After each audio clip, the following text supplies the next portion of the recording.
အားလုံးပဲမင်္ဂလာညချမ်းလေးပါမြန်မာကိုစန်း channel ကနေပြန်လည်ကြိုဆိုပါရခင်ဗျာကျွန်တော်ဒီနေ့ကတော့စာရေးဆရာတာတီရဲ့စိတ်ဝင်စားဖွယ်ရာပရာလောကဇာတ်လမ်းတွေကိုစူးစီးပြီးတာတီပေါင်ကျုပ်အပိုင်း39အနေနဲ့ဆက်လက်တင်ဆက်ပေးသွားမှာပဲဖြစ်ပါတယ်ခင်ဗျာ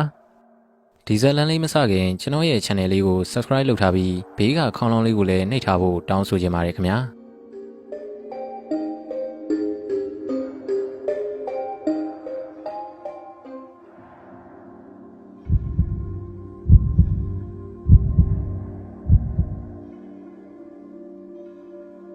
ကျုပ်ကဆရာတော်စီမှာမျက်စင်းသွားယူပြီးတော့ပြန်လာတာဗျ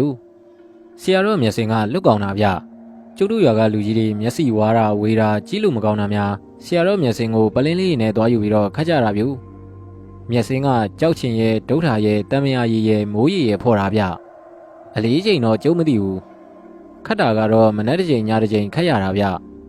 ကျုပ်ကအဘကိုမျက်စင်းခတ်ပေးနေတာပေါ့ဗျာနည်းနည်းတော့ဆက်တကွ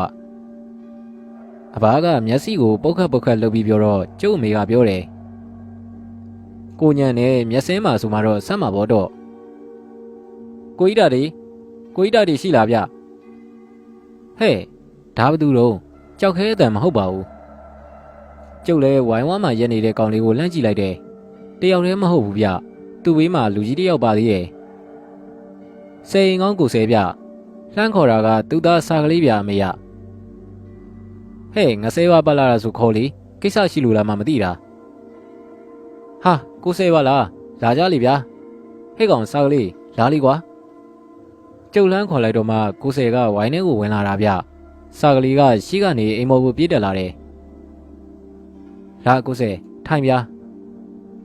ကျုပ်ကဆဲရင်ကောင်းကိုဆဲကိုနေရာထိုင်ခင်းပေးပြီးတော့ငကားဆေးလိမ့်နဲ့မိကြီးကိုကမ်းပေးတယ်ဘိုးညံမျက်စိဘာဖြစ်လို့တော့ကိုဆယ်ကအဘကိုမေးတာဗျအဘကမျက်စင်းခတ်တာတော့ခေါင်းမော့ထားတာလေဗျာဘာမှမဖြစ်ပါဘူးငဆယ်ဟာမျက်စိကရားရနေလို့ကွာပြီးတော့ကြီးရတာလည်းနည်းနည်းဝါနေလို့ဆရာတော်မျက်စင်းခတ်နေတာကောင်းတယ်ဦးကူနာမျက်စင်းမို့လားလှုပ်ကောင်းတာဗျကျုပ်တွေးလေးမျက်စိမုံတာဆရာတော်မျက်စင်းခတ်ရင်တဲ့ကိုကောင်းသွားတာဗျကိုဆယ်ကျုပ်စီလာတာကိစ္စရှိလို့လားဗျ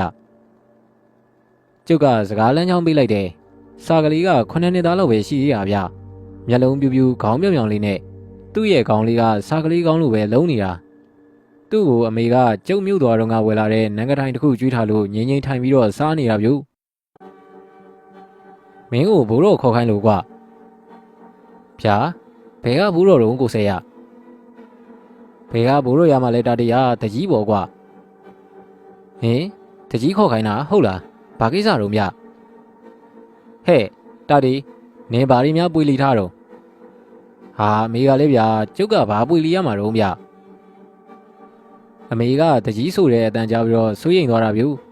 ကျုပ်တို့တောသူတောင်သားများရဲတို့စစ်တို့တကြီးတို့ဆိုရင်အားကြီးကြောက်ကြတာဗျ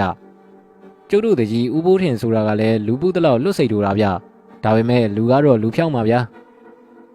တခြားကိစ္စမဟုတ်ပါဘူးကွတကြီးအိမ်မှာဧည့်သည်ဘိုးတော်ကြီးတယောက်ရောက်နေလို့ရောင်တုံးကြီးနဲ့တာတီးရလူကတော့ဖြူဖြူတန်းတန်းပါကွာတကြီးအမျိုးလားဗျမဟုတ်ဘူးတာတည်းဘယ်ကရောက်လာမှန်းမသိဘူးငါတို့ဝိုင်းထဲဝင်လာပြီးတကြီးအိမ်ဘယ်နာတော့ဆိုပြီးမေးလို့ငါကအဲ့ဒီဘိုးတော်ကြီးကိုတကြီးအိမ်လိုက်ပို့တာဟေ့ဟိုရောက်တော့အဲ့ဒီဘိုးတော်ကြီးကပြုံးရီပဲကွာတကြီးကိုလည်းနှုတ်ဆက်တယ်ပြီးတော့ပြောသေးတယ်တကြီးကြားဘူးလားဒီထန်းတောင်းကုန်းမှာကလေးတယောက်နွားကြောင်းရင်းနဲ့ပျောက်သွားတယ်ဆိုတာလေတကြီးကမျက်လုံးလေးပေကလနဲ့စဉ်းစားတယ်ကွာပြီးတော့မှပြောတယ်ကျုပ်ကပါတကြီးဥပိုးစင်မသိခင်ကတော့တခါပြောဘူးတယ်ဗျသူနဲ့ကစားဘက်တငယ်ချင်းမောင်ထိန်ဆိုတာသူနဲ့အသက်တူပဲတဲ့10နှစ်17နှစ်သားလောက်ပဲရှိသေးတာတဲ့တောဆက်မှာနွားကြောင်းသွားရင်းနဲ့ပျောက်သွားတာဘယ်မှကိုအဆရှာမရတော့တာတဲ့ဟုတ်ပြီတကြီးမင်းရဲ့အဘမောင်စင်နဲ့ကစားဘက်တငယ်ချင်းနွားကြောင်းရင်းပျောက်သွားတဲ့မောင်ထိန်ဆိုတာကျုပ်ပဲဗျဗျာတကြီးကပါဇက်ကြီးဟပြီးတော့ဗျာလို့တခွန်းနဲ့ပြောပြီးအဲ့ဒီဘိုးတော်ကြီးကိုကြောင်ပြီးကြည့်နေရောဟိမဲစဉ်းစားကြည့်လိုက်တာတရားတကြီးရဲ့အဖေတကြီးဥပိုးစင်ဆုံးတာပဲအနှစ်30လောက်ရှိပြီဟာဆုံးတော့တော့အသက်80ရှိနေပြီလေကွာဒီတော့တကြီးဥစင်အခုရှိနေရင်တော့အသက်130လောက်ရှိမှာပေါ့ကွာဒိုးတကြီးဥပိုးထင်တော့80ထဲမှာကွာကိုဆယ်ပြောသလိုဆိုရင်အခုလာတဲ့ဘိုးတော်ကြီးကတကြီးရဲ့အဘဥပိုးစင်နဲ့ ကစားဘက်တငယ်ချင်းဆိုတော့အသက်130လောက်ရှိပြီပေါ့ဒါနဲ့ကိုစဲကိုယ်တိုင်သူ့ကိုတကြီးအိမ်လိုက်ပို့တာဆိုတော့ကိုစဲစိတ်ထင်ရောအသက်ဘလောက်မှန်းတော့ဒီဘိုးတော်ကြီးကဘလို့ပုံစံတုံးပြတော်တော်ကိုအိုမင်းနေပြီလားဟာဘယ်ကအိုရမှာတော့တာတရားငါစိတ်အထင်အသက်50လောက်ပဲရှိမယ်ထင်တာရှောက်လိုက်တာများတွတ်ဖြစ်နေတာစပင်လဲတစ်ချောင်းမှမဖြစ်ဘူးကွာသွားလဲတစ်ချောင်းမှမကြိုးဘူးမျက်စိလည်းမမုံဘူးအသားအရည်ကလည်းစူးပြေးပြီးတင်းရင်နေတာဟိဟင်ဟုတ်လားထူးတော့ထူးဆန်းတာပဲဗျအေးကွာအဲ့ဒါကြောင့်အတွေ့အကြုံဗဟုသုတများတဲ့တာတီကိုသွားခေါ်ဆိုပြီးတော့တကြီးကငါ့ကိုတိုးတိုးပြောပြီးလွှတ်လိုက်တာကွာတကြီးလည်းအဲ့ဒီဘိုးတော်ကိုဘလို့ခေါ်ရပြောရမှန်းတော့မသိဘူးဖြစ်နေတာဟိဘိုးတော်ကြီးပြောသလိုဆိုရင်သူ့အဖေရဲ့တငယ်ချင်းလေကွာဘာကြီးတို့ဘာတွေးတို့ခေါ်ရမှာပေါ့ကွာ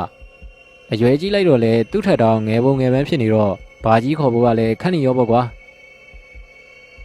ဒါဆိုရင်တကြီးကအဲ့ဒီဘိုးတော်ကြီးကိုဘလို့ခေါ်တော့ဗျအောင်မဲ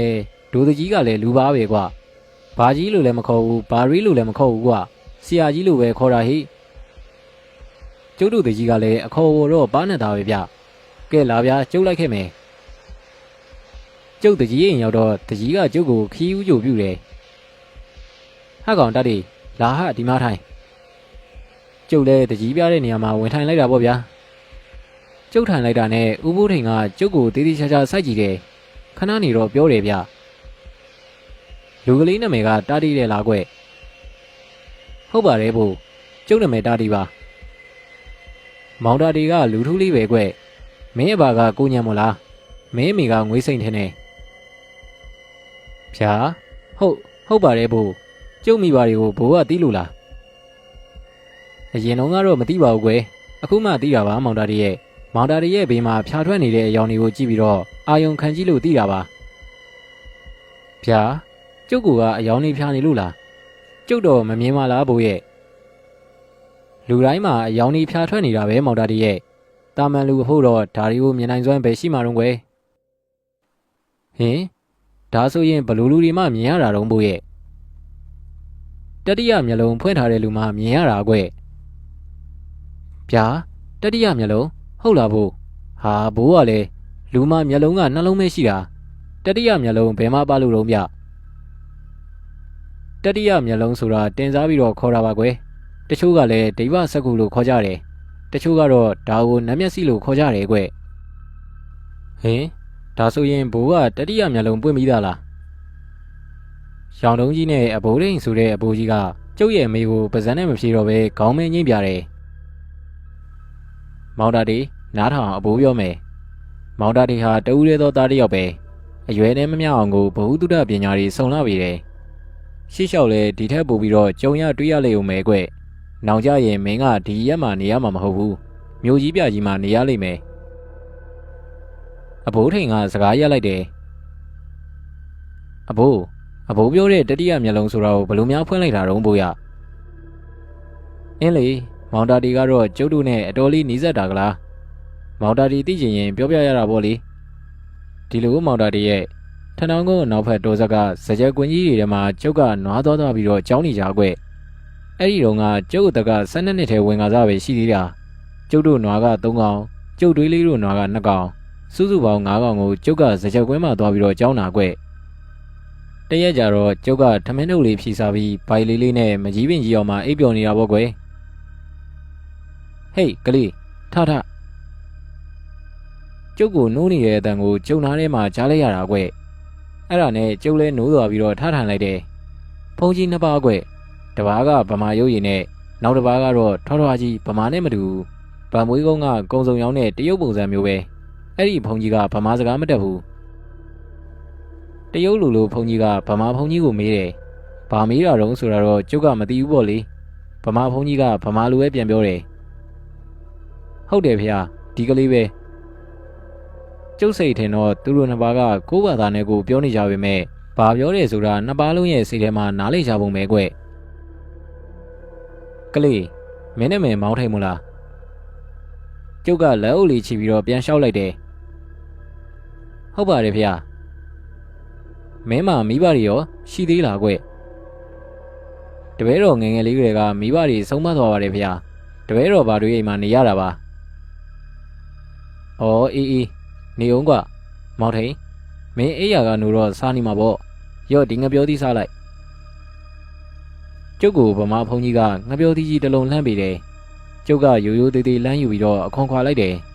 ငပြောသီးကအဝါရောင်မဟုတ်ဘူးကွာရွှေရောင်အထဲကငပြောသီးအသားကလည်းရွှေရောင်ပဲအဲ့ဒီငပြောသီးကိုတရုတ်လူဖုန်ကြီးကဗမာဖုန်ကြီးကိုလှမ်းပေးတာအနန်းကလည်းမွေးလိုက်တာပြောမနေပါနဲ့တော့ကွယ်စားလီမောင်ထိန်ဗမာဖုန်ကြီးကအဲ့ဒီလိုပြောတော့ကျုပ်လည်းအားရပါရစားတော့တာပေါ့ကွယ်ငပြောသီးစားပြီးတာနဲ့ဘိုက်ကိုတင်းသွားတာကွယ်ကျုပ်ငပြောသီးစားပြီးတာနဲ့ဗမာဖုန်ကြီးကပြောတော့တာပဲမောင်ထိန်မင်းကိုငါတို့လာခေါ်တာကွမင်းငါတို့နဲ့လိုက်ခဲ့ရမယ်မင်းမလုံးစရာတစ်ခုကြံနေသေးတယ်အဲ့ဒါကလူတွေရဲ့အနာဂတ်ကိုဟောပြောပြီးလမ်းတဲ့ပေးဖို့နဲ့လူတွေရဲ့အသက်ကိုဆေးကုပြီးတော့ကဲဖို့ပဲကွအဲ့ဒါမင်းလုံးမဖြစ်မယ်မင်းကိုအဲ့ဒီပညာတွေသင်ပေးဖို့ငါတို့လာခေါ်တာမောင်ထိန်ရအဲ့ဒီအချိန်မှာကျုပ်ဘလို့ဖြစ်တယ်တော့မသိဘူးမောင်တာတည်းရဲ့ရွှေရောင်ငပြောသီးကြီးကိုစားလိုက်မိလို့လာတော့မပြောတတ်ဘူးကွယ်ငင်းကိုမငင်းနိုင်တာကွမှန်ပါဗျာလိုက်ခဲ့ပါမယ်ဆိုပြီးတော့ချက်ချင်းကိုထားလိုက်သွားတာကျုပ်เจ้าနေတဲ့နွားငါးကောင်ကိုလည်းဘာမှမစင်းစားတော့ပဲနဲ့ဒီတိုင်းထားပစ်ခဲ့တယ်အဘိုးကိုဘယ်နေရာခေါ်သွားကြတာတုံးဗျကျုပ်ဆိုတဲ့ကောင်ကလည်းလွတ်ကိုဆက်ဆုတဲ့ကောင်လေးဗျာကျုပ်ပြောရင်မောင်တာတီယုံမှာမဟုတ်ဘူးကွကျုပ်ယုံပါတယ်ဘူးရဲ့ပြောပါအေးဒါဆိုရင်လည်းပြောရတော့မပေါ့ကွယ်ကျုပ်ကိုဗမာဖုန်ကြီးကလက်ဆွဲပြီးတော့ခေါ်သွားတာတရုတ်လိုဖုန်ကြီးကတော့ကျုပ်တို့ရှိခလန်းလန်းကကြွသွားတယ်ကျုပ်တို့တွေမွန်တဲ့တာတာလောက်ကစပြီးတော့တောင်ပေါ်ကိုတက်ခဲ့တာညမိုးချုပ်ပြီးလာကြီးထွက်လာတော့ဘယ်နေရာရောက်မှန်းလည်းမသိဘူးကွတောင်စုံကြီးတစ်ခုပေါ်ကိုရောက်လာတယ်တဏီကုန်းလမ်းလျှောက်ရပေမဲ့ကျုပ်မှနည်းနည်းလေးတော့မမောဘူးကွကျုပ်စိတ်ထင်တော့ရွှေငပြောသီးကြီးအစွမ်းလို့ထင်တာပေါ့ကွဘူးသီးရောက်လေးကိုရေဘူးလုပ်ပြီးထက်လာတဲ့ရေကိုနည်းနည်းတောက်ခိုင်းတယ်အေးစိန်ပြီးတော့တကူလုံးကိုလမ်းသွားတာပါပဲကွယ်ကဲမောင်ထိန်လမ်းဆက်လျှောက်လို့မရတော့ဘူးကွငါသင်္ကန်းစာကိုမင်းကဟောဒီလိုကင်ထားကြားလားပြီးရင်မျက်စိမိထားစိတ်ထဲကနေဗုဒ္ဓရဲ့ဂုဏ်တော်ကိုရွတ်နေမင်းဂုဏ်တော်အလို့ရတယ်မလားမှန်ပါဗျာရပါတယ်ကျုပ်ကသင်္ကန်းစာကိုကန်ပြီးတော့မျက်စိမိထားလိုက်တယ်စိတ်ထဲကနေဂုဏ်တော်ကြီးရွတ်နေလိုက်တာပေါ့ကွာကျုပ်စိတ်ထင်တော့2မိနစ်3မိနစ်ဆိုတာအများဆုံးပါပဲမောင်ထိန်မျက်စိဖွင့်လိုက်တော့သင်္ကန်းကိုလွတ်လိုက်တော့ရပြီဟာမင်းအံ့ဩသွားသလားကွဒီနေရာကဒီပါယုံလို့ခေါ်တဲ့နေရာပဲကွအတွင်းဒီပါယုံလေမင်းအခုမြင်နေရတာကဘင်္ဂလားပင်လယ်ကြီးလေမောင်ထိန်ရဲ့ကျုံနဲ့ဗမာဖုန်ကြီးရက်နေတာကြောက်တန်းကြီးတစ်ခုပေါ်မှာကွကျုပ်လိုအညာသားတယောက်ကမြစ်တော်မှကြဲကြဲမြင်မှုတာမဟုတ်ဘူးလေပင်လယ်ကြီးကိုဘာကနေတွေးလိုက်ရတော့လန့်သွားပြီးကြက်သိန်းကြီးတောင်တပြင်းပြင်းထသွားတာမောင်တာဒီအရှင်ဗျာဟိုတရုတ်လိုဖုန်ကြီးရောဗျာတောထဲမှာများကြံခဲ့သလားမကြံပါဘူးမောင်ထိန်ရဲ့ကျောင်းထဲကိုဝင်သွားတယ်ကွသူကတရုတ်ဖုန်ကြီးမဟုတ်ဘူးတိဘက်ဖုန်ကြီးလာမာလို့ခေါ်တယ်မင်းကိစ္စနဲ့သူလဲဒီကိုရောက်လာတာလာမာမင်ဂျာလို့ခေါ်တယ်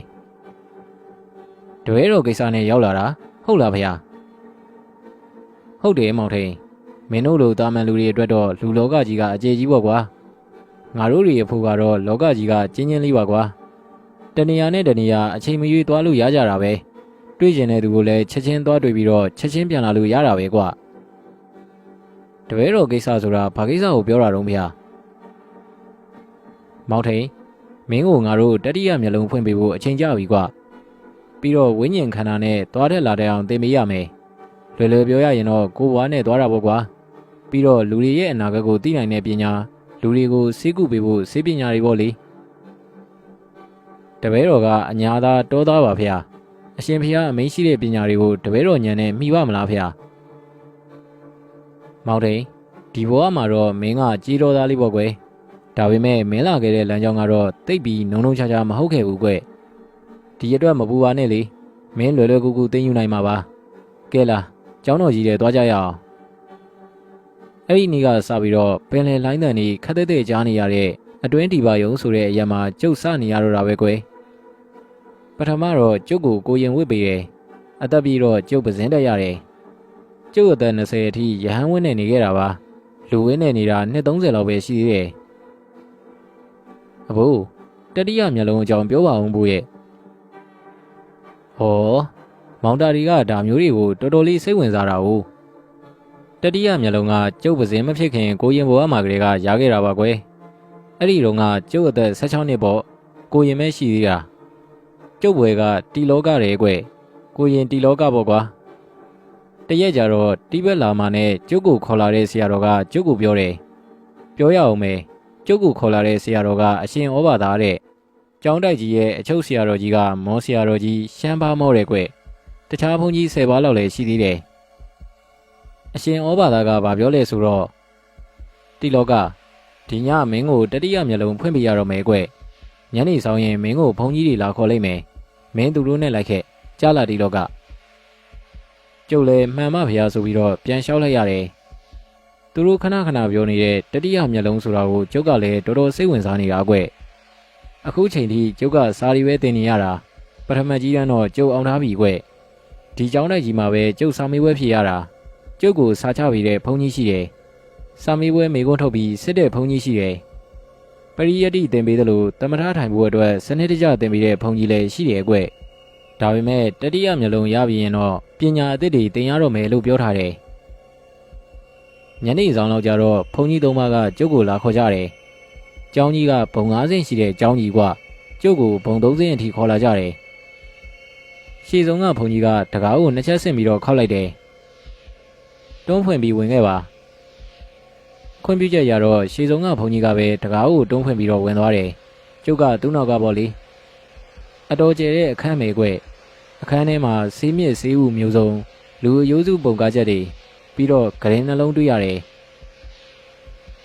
ဒီလောကလာဒါကျုပ်အခန်းမေကွနောက်တော့မင်းအခန်းဖြစ်လာမှာပေါ့လေဒီအခန်းထဲမှာပဲမင်းကဆေးပညာသင်ရမှာကွခဏနေတော့တီးဘက်လာမကြီးဝင်လာတယ်သူ့လက်ထဲမှာတစ်တာလေးတစ်လုံးပါလာတယ်ကွဂရီဝါအနက်စားနဲ့ပတ်စီတာတော့အထဲကတစ်တာကိုတော့မမြင်ရဘူးခဏနေတော့ကျောင်းတော်ကြီးရဲ့အချုပ်ဆရာတော်ကြီးရှင်ပါမောက်ကိုယ်တိုင်ကြွလာတယ်ရွှေချထားတဲ့တောင်ဝေးကြီးတတောက်တောက်ထောက်လို့ကွဆရာတော်ကြီးလည်းကြွလာရောကျုပ်ကိုခေါ်လာတဲ့ဘုန်းကြီးတွေကဆရာတော်သုံးပါးကိုကြော်ပြီးအခန်းကြီးထဲကနေထွက်သွားကြတယ်ဆရာတော်ကြီးရှင်ပါမောက်ကကနုတ်ပန်းနေဖော်ထားတဲ့ကလပ်ထိုင်မှာဝင်ပြီးတော့ထိုင်နေကဲလာမာကပစ္စည်းတွေပြင်ထားဩဘာသာကလည်းမင်းလို့ရမှာလို့တော့ဆရာတော်ကြီးရှင်ပါမောက်ကအမိန်ပေးလိုက်တာနဲ့တပြိုင်နက်ဆရာတော်အရှင်ဩဘာသာကထပြီးတော့အခန်းတကားကိုကြက်ထိုးလိုက်တယ်လာမာကြီးကသူ့ရဲ့အနက်ရောင်ဂရီဘာစားကိုဖြီးချလိုက်တယ်ဟာရွှေသစ်တာလေးပါလားအထဲကနေရွှေသစ်တာလေးထွက်လာတာကွလာမာကြီးကရွှေသစ်တာလေးကိုဖွင့်လိုက်တော့အထဲမှာလက်လက်လွန်သွားလေးတွေကလက်ပုတ်ဆူလိုဟာလေးတွေလည်းပါတယ်နေလုံးကြီးဝင်သွားပြီးမှောင်သွားတဲ့အချိန်မှာတော့အခန်းထဲကမီးတိုင်တွေကိုဆရာတော်အရှင်ဩဘာသာကထွန်းလိုက်တယ်တခန်းလုံးလင်းထိန်သွားတာပေါ့ကွယ်ကဲအချိန်ကြပြီအလုံးစားကြတော့ကျုပ်ကိုဂရင်ပေါ်မှာလှဲခိုင်းနေခေါင်းမပါဘူးကွတီလောကငါပြောတာတွေကိုမင်းသေးသေးချာချာနားထောင်တော့ဒီရလုံးကမေးစေးပေးပြီးမလုပ်ရဘူးအိမ်မှုချပြီးမလုပ်ရဘူးအဲ့ဒါကြောင့်မင်းကိုထုံစည်းနဲ့ပဲလုပ်ရမယ်နည်းနည်းတော့နာကျင်နာလိမ့်မယ်ဘလောက်နာနာမင်းမအော်ရဘူးမယုံရဘူးခေါင်းကိုနည်းနည်းလေးတော့မလုပ်ရဘူးကြားလာတီလောကကြားပါတယ်ဖေဟာဆေးရွက်မျိုးစုံရောပြီးထောင်းထားတဲ့ဆေးရွက်စုံအထုပ်လေးကိုပိတ်ပါလေးနဲ့ထုတ်ပြီးကျုပ်ရဲ့နှစ်ဖူးပေါ်မှာတင်ပေးတယ်ကွနှစ်ဖူးအဆက်ကမျက်လုံးနှလုံးကြားမှာအုပ်ပြီးတော့တင်ပေးတယ်ဆေးတို့ကတင်ရင်းနဲ့ပူလာတယ်အဲ့ဒီအပူရှင်ကကျုပ်ရဲ့နှစ်ဖူးပြင်တစ်ခုလုံးပူပြီးတော့ထုံထုံကြီးဖြစ်သွားတယ်ကဲရတော့ပြီဆရာတော်ကြီးကအမိန့်ရှိလိုက်တော့ထုံစီတို့ကိုဖယ်ပစ်လိုက်တယ်လာမကြီးကသူ့ရဲ့ရွှေတက်တာတွေကလွန်လေးတစ်ခုကိုယူလိုက်တယ်အဖျားမှာတော့လွန်သွားတော့မဟုတ်ဘူးကွလာချမ်းပုံအပြားလေးပဲလှော်သွားလို့အသွားလေးတွေပါတယ်မျက်ခုံးရိုးနှစ်ခုရဲ့ဂျာတက်တွေကိုတင်လိုက်ပြီးတော့လွန်လက်ကင်လေးကိုလှည့်တယ်အဲ့ဒီအချိန်မှာပဲဗာမော့ဆရာတော်ကြီးကမန္တန်နေစပြီးရွတ်တော်တာပဲဟိဆရာတော်ကြီးရဲ့မန္တန်ရွတ်တန်ကအခန်းတစ်ခုလုံးကိုဟိတ်နေတာကွမန္တန်တွေကိုနားမလဲပဲမဲ့ဆရာတော်ကြီးရဲ့မန္တန်ရွတ်တဲ့အတန်ကနားထောင်လို့ကောင်းလို့ကျုပ်မှာအဲ့ဒီအတန်ကိုလိုက်ပြီးနားထောင်နေရတာနဲ့နာသလားမနာသလားတော့မသိတော့ပါဘူးကွလာမကြီးကတော့ကရိယာလေးတွေတစ်ခုပြီးတစ်ခုတစ်တာတွေကထုတ်ယူပြီးတော့လုံနေတာကွကျုပ်ရဲ့ဆရာတော်အရှင်ဩဘာသာကလည်းဘေးကနေကြည့်နေတယ်တီလောကမယုံနဲ့နော်မယုံနဲ့ကျုပ်ကိုခတ်တူးတူးသတိပေးနေတယ်ကျုပ်ကလည်းမယုံပါဘူးနာမမနာတာကွခဏနေတော့ကျွတ်ဆိုတဲ့အတန်ကိုကြုတ်ကြားလိုက်ရတယ် မစိုးစလောက်လေးနာသွားတယ်ကျုပ်စိတ်ထင်တော့ကျုပ်အယူပေါက်ထွက်သွားတယ်လို့ထင်တာပဲကွဒီမှာတည်းမဲ့ကျုပ်ရဲ့ဆရာတော်အရှင်ဩဘာသာကိုယ်တိုင်ငွေရောင်အချောင်းလေးတစ်ခုကိုကျုပ်မျက်လုံးနှလုံးကြားတွေကဖောက်ထားတဲ့အပေါက်ကနေတဖြည်းဖြည်းချင်းထိုးသွင်းနေဆရာတော်ကြီးကတော့မနန်းကိုမနာတဲ့ရွတ်နေတာပဲကျုပ်ဆရာတော်ကတော့ငွေရောင်အချောင်းလေးကိုကျုပ်မျက်လုံးကြားထိုးသွင်းနေတော့မယ်ခဏနေတော့ကျုပ်မျက်လုံးထဲမှာမီးတောက်တယ်လို့ဝင်ကနေတောက်သွားတယ်အံ့ဩစရာကောင်းတာကတော့သူ့ရဲ့တစ်စက်မှမထွက်တာပဲရက်တော့ဆရာတော်ကြီးရဲ့အမိန်ပေးတန်ဟိဆရာတော်ကြီးရဲ့မနန်ရွတ်တန်ကလည်းတီကနေရက်သွားတယ်ကျုပ်မျက်လုံးထဲမှာရောင်စုံအလင်းဆက်ဝိုင်းကြီးပဲပေါ်နေတယ်ကျုပ်အနားကိုကပ်ပြီးလာကြည့်တဲ့ဆရာတော်သုံးပါးရဲ့ဘေးမှာရွှေရောင်ကြီးဖြာထွက်နေတာကိုကျုပ်မြင်နေရတယ်။ဩလူတွေရဲ့ကိုယ်ခန္ဓာမှာအလင်းရောင်ကြီးဖြာနေတာကိုလို့ကျုပ်စပြီးသိလိုက်တယ်။အားလုံးနေရကြပြီ။လှုပ်ရှားရှိတာဆက်လုပ်ကြပြီတော့။ဘာမို့ဆရာတော်ကြီးကတောင်ဝေးကြီးတရောက်တော့ထောက်ပြီးတော့ထွက်သွားတယ်။ဆရာတော်ကြီးပြန်ကြွသွားတော့မှကျုပ်ရဲ့ဆရာတော်အရှင်ဩဘာသာကပြောတယ်။ဒီလောကမင်းရဲ့မျက်လုံးနှလုံးသားကိုထိုးသွင်းထားတာကတေတာလေးတစ်ခုပဲအဲ့ဒါကိုမနှုတ်ဖဲသုံးဘက်တီတီထားရမယ်ဒီအခန်းကိုအမောင်ချထားမယ်ဘေးကနေလိုက်ကားတွေအပြေကာထားမယ်မင်းရဲ့မျက်လုံးတွေကိုအနက်ရောင်ပိတ်စာနဲ့ပတ်ပြီးတော့စီးထားမယ်ဒီအခန်းထဲမှာမင်းနေလို့စားလို့ဖြစ်အောင်အားလုံးစီစဉ်ပေးထားမယ်မင်းကိုဖုန်ကြီးတွေရဲ့လက်ကျလာဆောင်နေမယ်မင်းလှုပ်ချင်တာတွေသူတို့ကိုပြောကြားလာဒီလောကဆရာတော်တွေကကျုပ်ကိုထားခဲ့ပြီးအခန်းပြင်ကိုထွက်သွားကြတယ်ခဏနေတော့ဘုန်းကြီးတစ်ပါးရောက်လာပြီးကျုပ်ကိုအဖော်လုပ်နေပေးတယ်။ကျုပ်လိုတာတွေလုပ်ပေးတာပေါ့လေ။ကျုပ်ကတော့အချိန်ရတိုင်းတမထာပဲလုပ်နေလိုက်တယ်။အချိန်ကုန်လို့ကုန်မှန်းတော့မသိတော့ဘူးပေါ့ကွယ်။သုံးဘက်ပြေလို့ထဲထားတဲ့တေသားစာလေးထုတ်လိုက်ပြီးအမောင်ကန်တွေကနေကျုပ်ကိုထုတ်လိုက်တဲ့နေ့ကျတော့ကျုပ်မြင်သမျှဘုန်းကြီးတွေလူတွေရဲ့ဘေးမှာအယောင်ကြီးဖြာထွက်နေတာကိုကျုပ်တွေးရတော့တာပဲကွ။လူပုံစံအတိုင်းအယောင်ကြီးထွက်နေတာကွ။အတွင်းဆုံးကိုရောင်ရဲ့အပြင်မှာအထက်ထက်ကာထားတဲ့အယောင်တွေကိုပါကျုပ်မြင်လာရတယ်။ကျုပ်ဆရာတော်အရှင်ဩဘာသာကပြောတယ်ဒီလောကမင်းကငါတို့နဲ့တအုပ်စုတွေဖြစ်သွားပြီလေ့ကျင့်မှုကိုဘယ်တော့မှရှော့မချလိုက်နဲ့သိလားဟုတ်တယ်မောင်တာတရဲ့ကျုပ်ကလူတွေရဲ့အယောင်တွေကိုကြည့်ပြီးထက်တလဲလဲလေးလာလိုက်တဲ့အခါကျတော့လူတွေဘလောက်ပဲဟန်ဆောင်သူတို့ရဲ့ပကတိစိတ်ကိုကျုပ်ကသိနေရတယ်အဲ့ဒီကိုရောင်ကိုကြည့်ပြီးတော့သူတို့ရဲ့အနာဂတ်ကိုသိနိုင်အောင်ကျုပ်ရဲ့ဆရာတော်အရှင်ဩဘာသာကနီးစနစ်တွေသင်ပေးတယ်ကွဒါပေမဲ့မောင်တာတီကျုပ်တင်သမျှပညာတွေကိုစာအုပ်စာတမ်းနဲ့ရေးခွင့်မခွင့်မရှိဘူးကွအားလုံးကိုခေါင်းထဲမှာမှတ်မိနေအောင်အဖန်တလဲလဲပွားများမှတ်သားရတယ်ဂါရရီမန္တန်ဒီကအစစိတ်နဲ့ပဲမှတ်ရတာကွလူတွေဟာကုသကံကြိုးပြီးတဲ့အချိန်မျိုးကံကောင်းနေတဲ့အချိန်မျိုးဆိုရင်သူတို့ရဲ့ကိုယ်ရောင်တွေကတောက်ပနေတာကွအကုသကံဖြည့်စည်းတဲ့အချိန်ကံဆိုးမုံမောင်နေကြတော့မယ်ဆိုရင်တော့လူတွေရဲ့ကိုယ်ရောင်တွေကမှိန်ကိုနေတော့တာကွအေးကိုရောင်အနက်ထွက်ပြီဆိုရင်တော့တည်တော့မယ်ဆိုတဲ့နမိတ်ပေါ့ကွယ်ဒီမှာရင်မဲ့ကျုပ်တို့ကဘယ်တော့တည်မှာတော့ဘလို့တည်မှာတော့ဆိုတာကိုသိအောင်ကြည့်နိုင်တယ်ဒါပေမဲ့တည်မဲ့လူကတော့ဒီအကြောင်းကြီးပြောပြခွင့်မရှိဘူးကွကျမ်းမာရေးညံ့မဲ့တတိထားပါဆိုတာတော့ပဲပြောလို့ရတယ်နောက်တော့ကိုရောင်တွေကိုကြည့်ပြီးလူတွေမှာဘာယောဂတွေဖြစ်နေတယ်ဆိုတာသိလာခဲ့တယ်မင်းတို့နောက်တိုင်းသိပ္ပံဆရာတွေကိုလို့မရတဲ့ကင်ဆာတို့ဘာတို့ဆိုတာတွေကတကယ်တော့မဖြစ်ခင်မှာကြိုပြီးတော့မသိလို့ကွသူတို့ကယောဂလက္ခဏာပြတော့မှစမ်းသပ်လို့ရကြတာကျုပ်တို့ကကိုရောင်တွေကိုကြည့်ပြီးဘလို့ယောဂမျိုးဖြစ်တော့မယ်ဆိုတာကြိုသိနေတော့ဆေးတွေကြိုတိုက်နိုင်တာပေါ့ကွယ်စိုးရင်စရာယောဂတွေကဖြစ်ကုန်မလာတော့ဘူးမောင်တာတီရဲ့ပြီးတော့ကျုပ်တို့ကယောဂဖြစ်ရတဲ့အကြောင်းရင်းကိုအတိအကျသိနိုင်တော့အဲ့ဒီရင်းကန်ကိစ္စကိုကုသပေးကြတာဒီတော့ယောဂတွေမှာအမြင့်ပြတ်ပျောက်ကင်းကြတာပေါ့ကွယ်ဘိုးအဲ့ဒီပညာတွေတက်တော့ဘာဆက်လို့ရတော့မြကျုပ်ကိုတရုတ်ပြည်ယိုရီးယားပြည်ကမ်ပူချာပြည်ကမ်ပူချာပြည်ဆိုတာကမင်းတို့အခုခေါ်နေတဲ့ကမ်ဘောဒီးယားပြည်ကိုပြောတာကွပြီးတော့အိန္ဒိယပြည်တွေကိုလှည့်လည်ပြီးစေကူခိုင်းတယ်လူတွေရဲ့အနာဂတ်ကိုကြည့်ပြီးတတိပေးတဲ့နာပေးရတာပေါ့ကွယ်ကျုပ်ကနောက်ပိုင်းမှာတရုတ်စကားကလားစကားယိုရီးယားစကားတွေပါတက်တော်တာကွဘိုးကိုအဲ့ဒီရက်ကလူတွေကတော်တော်ယူသေးကြမှာပေါ့နော်ယူလဲယူသေးအားလဲကိုကြပါတယ်လေယူရီးယားဘရင်ရဲ့ဆွေတော်မျိုးတော်တွေကအစအဘိုးကိုပြင်ပြီးတော့စေကူသားကြတာကွအဘိုးကိုစေကူတော်လို့ခေါ်ကြတယ်ဘိုးစောစောကပြောတဲ့အထဲမှာဝင်းကျင်နဲ့ခီးသွားတာလို့ပြောတယ်နော်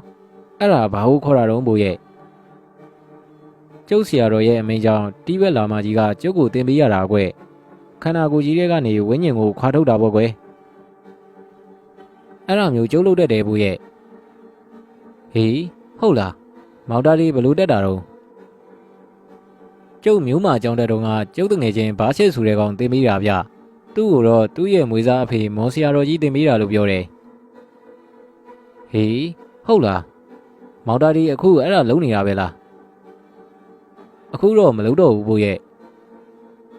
ဟေးဘာဖြစ်လို့တော့ကွာဟိုတလောကကျုပ်တောင်ပလဲကုန်းလို့ခေါ်တဲ့ကြက်ရွာကြီးဘက်သွားပြီးတော့အဲဒီကကောင်နေနဲ့ညားဘက်ကစားတာဘို့ရဲ့ပြန်ရောက်မလာလို့ကျုပ်ကိုဆရာကြီးတယောက်ကပြန်ခေါ်ပေးရတာအဲ့ဒီကလေးကကျုပ်မလုံးရဲတော့တာပဲဘိုးကြီးမောင်တာဒီကတော်တော်စောတာပဲဟိုအေးလေကလေးပဲစောမှာပေါ့လေတာဒီ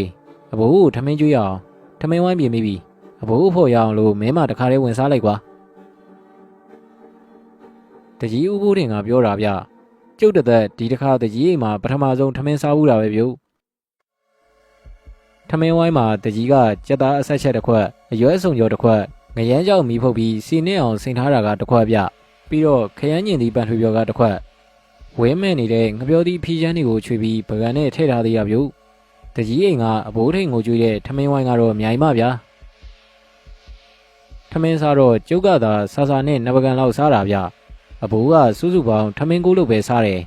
ပြီးတော့မှငပြောသီးတစ်လုံးစားတယ်ထမင်းစားပြီးတာနဲ့အကျန်းဝိုင်းမှာထိုင်ပြီးတော့စကားဆက်ပြောတယ်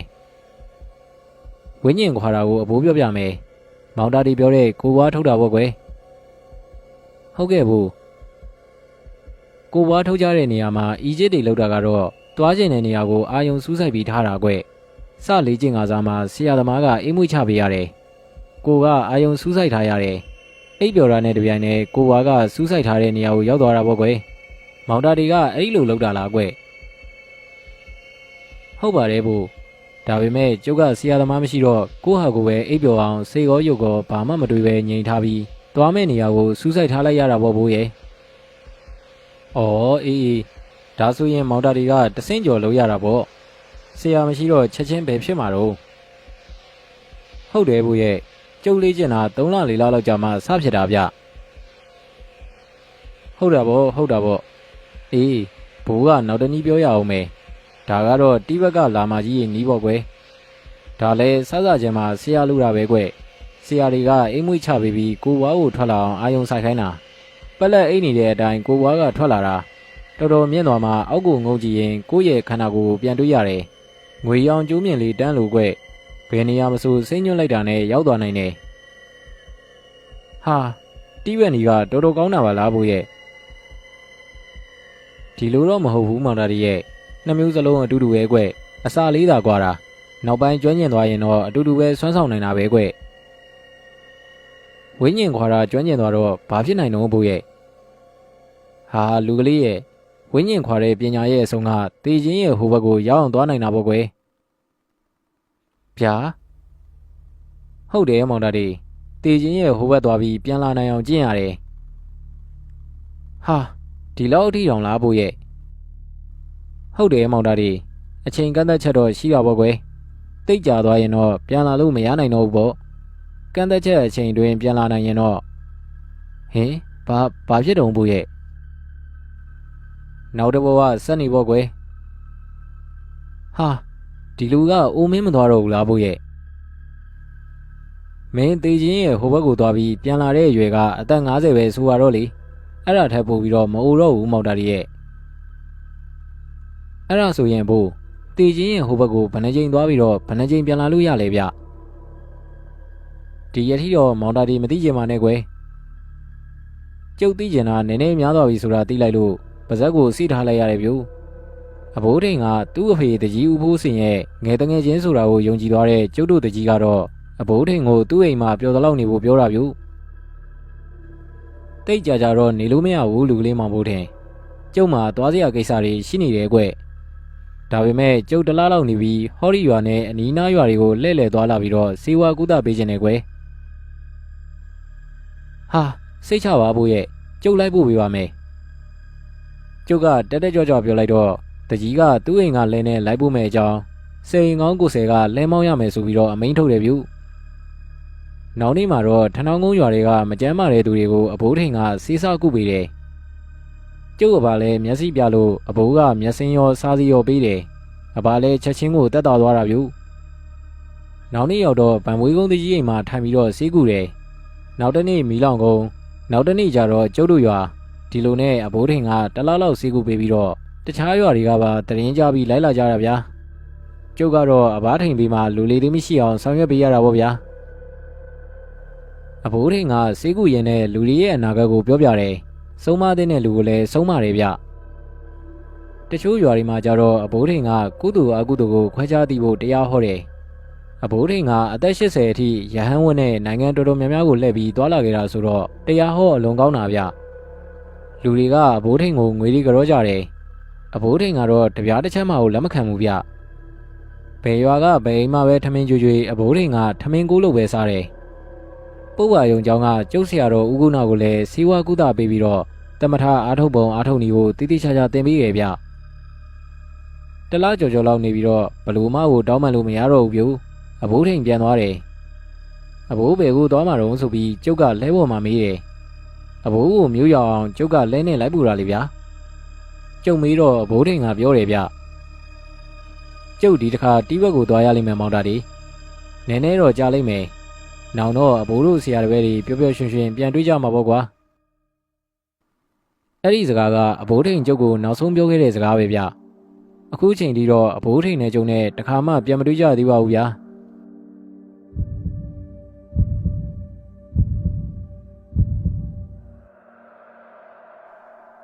ဘသူကယုံမှာတော့ဗျာ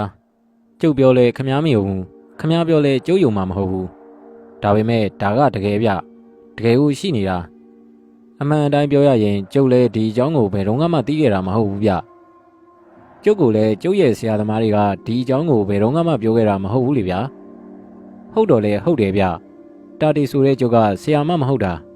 ဆက်ဆက်စုစုလှုပ်ချင်လို့သာဆရာတွေနောက်ရှောက်လိုက်နေတဲ့ကောင်လေဗျာဒီတော့လေကျုပ်ကိုဆရာအစဉ်ဆက်လက်ဆင့်ကမ်းပြီးပညာပေးသလိုတော့ဘယ်သူမှပေးကြမှာမဟုတ်ဘူးလေဗျာကျုပ်အဲ့ဒီကိုရောက်သွားခဲ့တဲ့အကြောင်းရင်းကဒီလိုဗျ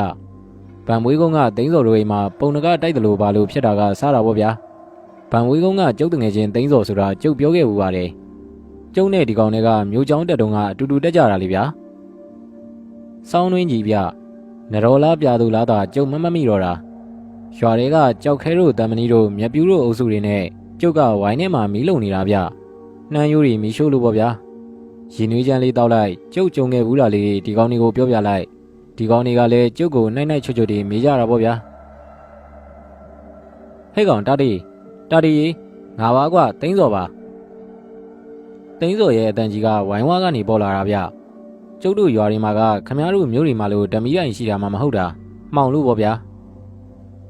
ဟင်သိန်းစော်ပါလားဒီကောင်ညာကြီးမှုချုပ်ဘာဖြစ်လာတာတော့ကျုပ်ကတယောက်တည်းခတ်တူးတူးပြောလိုက်ပြီးတော့သိန်းစော်ကိုလှမ်းခေါ်လိုက်တယ်ဟာသိန်းစော်ကြီးလားလာလီကွာဝင်ခဲ့ခါဟာလက်ထားတဲ့ဝိုင်းတကားကိုတွန်းပြီးတော့သိန်းစော်ကဝင်လာတယ်ဝိုင်းထဲဝင်နေဆိုတာနဲ့ဒီကောင်ကကျုပ်စီကိုတန်းပြီးတော့ရှောက်လာတာဗျလာသိန်းစော်ဒီထင်းလုံးပေါ်မှာပဲထိုင်ကွာငါကတော့အေးတာနဲ့ကလေးလေးခေါ်ပြီးမီးလုံနေတာကွာသိန်းစော်ကကျုပ်ထိုင်တဲ့ထင်းလုံးကြီးမှာပဲကျုပ်ဝင်းမှာကပ်ပြီးတော့ထိုင်လိုက်တယ်ဒီတော့မှကျုပ်ကဒီကောင်ကိုတေးသေးချာချာကြည့်လိုက်မိတာဗျဒီကောင်တကူလုံးချွေးတွေကိုရွှဲနေရဗျဒီလောက်အေးတဲ့အချိန်ကြီးမှာဒီကောင်ချွေးတွေရွှဲနေတော့သိန်းစော်တယောက်ဒရကြမ်းပြေးလာတဲ့ပုံပဲဗျသိန်းစော်မင်းပြေးလာတာလားဘာရေးကြီးလို့တော့ကွာကျုပ်ကမ်းပြလိုက်တဲ့ရင်နွေးချမ်းပကံကိုနှကမ်းမှတီးပြီးတော့ဖရူးနဲ့တောက်ချလိုက်တယ်ဗျပြီးတော့နောက်တစ်ခွက်ထပ်တောက်တယ်ဒီတော့မှဒီကောင်အမောပြေသွားပြီးကျုပ်ကိုပြောတာဗျတာတီငါတို့အိမ်မှာထူးထူးဆန်းဆန်းနေထားဖြစ်နေလို့ငါကြောက်ပြီးတော့မင်းစီကိုတန်းပြေလာတာကွာဟေးဘာတွေဖြစ်လို့တော့သိန်းစောရငါတို့အိမ်ကြီးကိုမင်းသိတာပဲတာတရားကျောနိုင်ရည်နဲ့အပားဆောက်ထားတာပဲဟာခေါင်ကလည်းနှလုံးနဲ့ပဲလေအေးလေကွာဟုတ်သားပဲဗန်မွေးကုန်းမှာမင်းတို့အိမ်ကအင်ကြီးအိမ်ကောင်ဆင်းရဲဝင်တာပဲကိုအေးကွာအခုအဲ့ဒီအိမ်ကြီးကတကြွကြွနဲ့ရိမ့်ထိုးပြီးတော့လှုပ်နေလို့ကွာဟေးအိမ်ကြီးကလှုပ်နေတယ်ဟုတ်လားသိန်းစောအေးဟုတ်တယ်ငါတို့အိမ်ကအရှိလေလေကွာအဲ့ဒါတောင်ထဲမြောက်ကိုရိမ့်ထိုးပြီးတော့လှုပ်နေတာကွာဟာဘလို့ဖြစ်တာတော့ကွာမသိဘူးတာတရားအိမ်နီးချင်းဝိုင်းချင်းကတ်နေတဲ့ဘိုးတီလာတို့အကြီးစိန်ညိုတို့ကိုခေါ်ပြတော့လေ ဘိုးတီလာတို့ကဟာမလုပ်ပါဘူးကွာဘယ်မှာလှုပ်လို့လုံးဆိုပြီးပြောတယ်ဒါပေမဲ့ငါတို့အိမ်သားတွေကတော့အိမ်ကြီးလှုပ်နေတာကိုလူတိုင်းသိရဲ့ကွာဟေးဘလို့ဖြစ်တာတော့ကွာအဘနဲ့အမေကလည်းတာတီကိုချက်ချင်းသွားခေါ်ကြည့်ပဲပြောနေတာကွာအေးပါသိန်းစော်ရငါလိုက်ခဲ့မှာပေါ့ကိုကြီးတာတီကျုံနဲ့တမဏီလည်းလိုက်ခဲ့မယ်လေဗျာဟာကြောက်ခဲနဲ့တမဏီကလည်းမကြောက်မလန့်ကွာဒီကလေးတွေနဲ့သိန်းစော်ကကြောက်ခဲတို့ကိုဟန့်တာဗျကြောက်ခဲတို့နှစ်ယောက်ကလည်းဗန်ဝေးကုန်းတရွာလုံးနဲ့လူခင်နေပဲကိုကြီးသိန်းစော်ကျုပ်တို့ကကိုကြီးတာတီနဲ့လိုက်နေကြပါဗျဟေးဒီကောင်ကြီးပြောတာဟုတ်လားတာတီအေးဟုတ်တယ်သိန်းစော်ရကြောက်ခဲနဲ့တမဏီကတော်တော်အားကိုးရတယ်ကွာဟာဒါဆိုရင်လည်းလိုက်ခဲ့ကြပါကွာကိုကြီးသိန်းစော်ကတိမှမသိတာကျုပ်ကအိမ်မော်တက်ပြီးတော့အဘနဲ့အမေကိုအကျိုးကြောင်းပြောဆေးလွယ်ယူပြီးလိုက်ခဲ့ရတာပေါ့ဗျာဝိုင်းထဲကမီးတွေငိမ့်ပြီးမြက်ပြူးတို့ကိုတော့အိမ်ပြန်ခိုင်းလိုက်ရတာပေါ့ဗျာသိန်းစော်တို့အိမ်ဝိုင်းဝကိုရောက်တော့အားလုံးငိမ့်လို့ဗျခွေးတော်မဟောင်းဘူးသိန်းစော်တဝိုင်းလုံးလဲငိမ့်လို့ပါလားငိမ့်ဆိုအဘရောအမေရောငါအမတွေရောဘိုးတီလာတို့ဝိုင်းနဲ့ပြေးကြပြီလေကွာခွေးတွေပါပြေးတာဒါတွေကကျုပ်ကဝိုင်းထဲဝင်ပြီးတော့အင်ကြီးဘော်ကိုတက်ခဲ့တယ်သိန်းစော်ကမီးမှုတ်ထားတဲ့လားတာမှန်ကိုမီးကပ်ခတ်ပြီးတော့မီးပြန်ထွန်းလိုက်တယ်အင်ကြီးထဲမှာလင်းသွားတာပေါ့ဗျာဟာလှုပ်ပြီဟိတတ်တွေ့လာကွာလှုပ်ပြီဟုတ်တယ်ဗျသိန်းစော်ပြောတဲ့အတိုင်းအင်ကြီးကတောင်မြောက်ရိမ့်ထိုးပြီးတော့လှုပ်တာဗျကြောက်ခဲနဲ့တမဏီတောင်လန့်ပြီးတော့ထိုင်ချလိုက်တယ်ကျုပ်လည်းဆလွယ်တိုင်းထားတဲ့ဈေးလွယ်ထဲကမြက်ကွင်းဆေးကိုထုတ်ယူပြီးတော့သိန်းစော်တို့ကြောက်ပြမှာတွေးလိုက်တယ်မြက်ကွင်းဆေးကွင်းပြီးတာနဲ့ကျုပ်ကပရင်ပေါက်ကနေအပြင်ကိုကြည့်တယ်ဘာမှမတွေ့ဘူးဗျအိမ်ရဲ့တောင်ဘက်မြောက်ဘက်အနောက်ဘက်အရှေ့ဘက်စုံအောင်ကြည့်တယ်ဘာမှမတွေ့ရဘူးကျုပ်လည်းအတွေးနဲ့ကြက်သွားတာပေါ့ဗျာဟာအိမ်ကြီးကတော့လှုပ်လာပြန်ပြီဗျကျုပ်လည်းအိမ်မော်ကဆင်းပြီးတော့ဝိုင်းထဲမှာရှောက်ကြည့်တယ်ဘာမှမတွေ့ဘူးဗျအဲ့ဒါနဲ့အိမ်ကိုတပတ်ကြည့်တယ်ကျုံနောက်ကသိန်းစော်နဲ့ကြောက်ခဲတို့နှစ်ယောက်ကထက်ချက်မကွာလိုက်လာတာပေါ့ဗျာအိမ်ကြီးကလှုပ်နေတာပဲဗျကျုပ်လည်းအကြံအိုက်နေပြီးဝိုင်းပေါက်ဝါကိုရှောက်လာတယ်ကျုပ်သစ်ပင်ကြီးတွေကိုမော့ကြည့်ပြီးတော့စဉ်းစားတယ်အဲ့ဒီမှာတရက်ပင်ကြီးတစ်ပင်ကတော်တော်ကိုမြင့်တာဗျကျုပ်စိတ်ထဲမှာဝိုင်းကြီးတစ်ခုလုံးကိုအပေါ်စီကနေကြည့်ကျင်တဲ့စိတ်ဖြစ်လာတယ်လားရောင်ဝါးဝါးလေးရဲ့အကူကြီးကိုယူပြီးတော့ကျုပ်တရက်ပင်ကြီးဘောကိုတက်ခဲ့တယ်ကိုကြီးတတ်သတိထားအောင်နော်ညားဘက်ကြီးမမြင်မစမ်းနဲ့အေးငါသတိထားတယ်ကြောက်ခဲ့ကျုပ်ကတရက်ကိုင်းတွေကိုတကိုင်းပြီးတကိုင်းတက်လာခဲ့တယ်အမြင့်ဆုံးကိုင်းကြီးပေါ်မှာတေးသေးချာချာထိုင်ချလိုက်ပြီးတော့ဝိုင်းကြီးတစ်ခုလုံးကိုအပေါ်စီကနေငုံကြည့်လိုက်တယ်ပြီးတော့သိန်းစော်တို့အင်ကြီးရဲ့ခေါင်းမိုးပေါ်ကိုကြည့်လိုက်မိတယ်ဟာကျုပ်ပါဇက်ကအတန်အောင်ထွက်သွားသလားမသိပါဘူးဗျာခေါင်းမိုးပေါ်မှာကားယာကြီးခွာထိုင်နေတဲ့အကောင်ကြီးဗျနဲတဲ့အကောင်ကြီးမဟုတ်ပါဘူးဗျာခေါင်းကြီးကစိတ်ဝင်ပုတ်လောက်ရှိမယ်ဗျကိုလုံးကြီးကရာဝင်ပုတ်လောက်ရှိတယ်ကျုပ်ပြောတဲ့ပုတ်ဆိုတာစဘာထဲတဲ့ပုတ်ကိုပြောတာလေဗျာအောင်မလေးဗျာခြေထောက်ကြီးတွေကတစ်ပင်ပင်စီလောက်ကြီးတွေဗျအမွေးမြင်တော့မရှိဘူးစင်ကြီးတွေရဲ့အရေးလိုမျိုးမဲမဲတွန်းတွန်းကြီးဗျမြောက်ဘက်ကိုလှမ်းကြည့်နေတာဗျမျက်လုံးကြီးတွေကဟင်းတော့ပကံကြီးတွေလောက်ကိုရှိရယ်หนีရဲပြီးတော့အပြင်ကိုပြုတ်ထွက်နေတာဗျဒါဘာကြီးတုံးဆိုတာကျုပ်ကတွေးနေမိတယ်တစီကြီးလားတပည့်ကြီးလားနေရွက်ကတော့တိတ်အကြီးကြီးမဟုတ်ဘူးဗျကျုပ်တို့ခမရတို့အိမ်မှာခတ်တဲ့ဆလူရက်တောင်ကြီးလောက်ပဲရှိတာဩလက်စတတ်တော့ဒီလိုကိုခေါင်းမုံးမှာကာယာကြီးခွာထိုင်နေတဲ့အကောင်ကြီးကကိုလုံးကြီးကိုရှေ့တိုးနောက်ဆုတ်လုပ်နေတာဗျအဲ့ဒါကြောင့်သိန်းစော်တို့အိမ်ကြီးကတောင်မြောက်ကိုရိမ့်ထိုးနေတာ哦ဟောငြိမ်သွားပြန်ပြီအင်ကြီးလဲငြိမ်သွားတယ်ဗျဟောလှုပ်ပြန်ပြီဗျလှုပ်ပြန်ပြီကိုလုံးကြီးကိုရှေ့တိုးနောက်ငင်နဲ့ရိမ့်ထိုးပြန်ပြီဗျသူရိမ့်ထိုးလိုက်တိုင်းအင်ကြီးကရိမ့်တော့တာပေါ့ဗျာကျုပ်ကတရက်ပင်ကြီးဘော်ကနေတေချာပြန်ဆင်းလာတယ်ကိုကြီးတာတွေဘာတွေ့တုံးဗျကြောက်ခဲကကျုံအနားကိုကတ်လာပြီးလေတံခတ်အုပ်နဲ့မေးတာဗျသိန်းစော်လဲကျုံနားကိုကတ်လာတယ်တတ်တယ်မြင်ခဲ့လားအေးငါမြင်ခဲ့တယ်သိန်းစော်နေတဲ့အကောင်ကြီးမဟုတ်ဘူးကွာမင်းတို့အိမ်ခေါင်မိုးပေါ်မှာကာယာကြီးခွာထိုင်နေတာအဲ့ဒီကောင်ကြီးကရှေ့တိုးနောက်ငင်ထထားပြီးတော့ရိမ့်ထိုးတာဟိအဲ့ဒါကြောင့်မင်းတို့အိမ်ကြီးကရိမ့်ထိုးနေတာဟေးဒါဆိုရင်ဘလို့လုံးမလုံးတာဒီသိန်းစော်ငါကဆီယာမမဟုတ်တာကွာငါဘလို့လုံးတတ်မှာတော့ ဒါပေမဲ့မင်းမပူပါနဲ့ကွာငါမဖဲဝါကိုမနှက်ဖြန့်ညာမှာတေချာပင့်ပြီးတော့မေးပြပါမယ်ဟေးမနှက်ဖြန့်ညာမှာမေးမှလားတာတီးရဒါဆိုရင်ဒီကောင်ကြီးကငါတို့အိမ်ပေါ်မှာဒီတိုင်းရှိနေမှာပေါ့ဟုတ်လားမတော်လို့ရွာထဲဝင်ပြီးဒုက္ခပေးမှဖြင့်ကွာတငယ်ချင်းတာတီး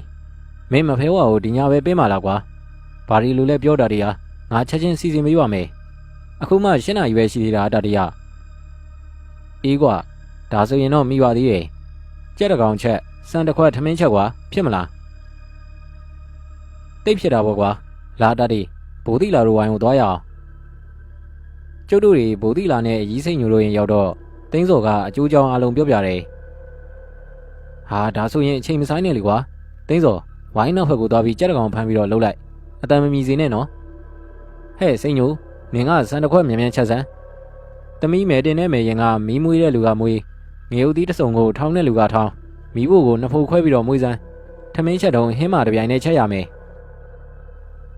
မြန်လိုက်တဲ့ဘိုးသီလာဗျာတနားရီလောက်ကြာတော့ကျုပ်ကိုထမင်းတောင်ပြင်ပေးပြီဗျဗန်ဝေးကုန်းတင်းချိုင်းကိုသွားဖို့ကျုပ်ပြင်ရတော့တာပေါ့ဗျာတင်းစော်ကိုစောင့်နေတာဗျဒီကောင်နက်ကတော့သွားခေါ်တယ်တိုက်ဆိုင်လိုက်တာမှဗျာမီးလောင်ကုန်းကတော်ထုံးကဒီညဗန်ဝေးကုန်းမှာအိတ်တယ်ဆိုပဲ